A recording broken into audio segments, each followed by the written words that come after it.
তারা এই নসিপুর এখানে ঘটনাস্থলে আসার পরে মাত্রই পিছন থেকে একটি অজ্ঞাত নামক ট্রাক তাদেরকে আঘাত করে। এর ফলে তারা ঘটনাস্থলে পড়ে যায়।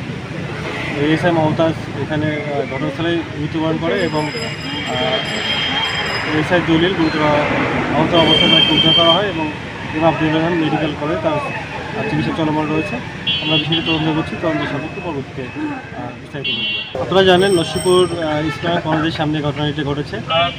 কুলার পুলিশ ফাঁড়ির দুজন পুলিশ সদস্য এখানে তদন্ত কাজে এসেছিল। একজনের নাম এএসআই দলিল এবং আরেকজন এএসআই মমতাজ।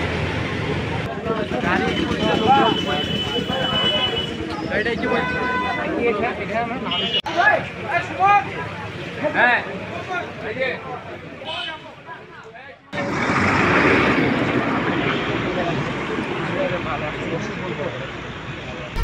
1, 2, 3 ঢাকায় জমি জিতে নিন 100% ক্যাশব্যাক সহ 20 কোটি টাকার পুরস্কার।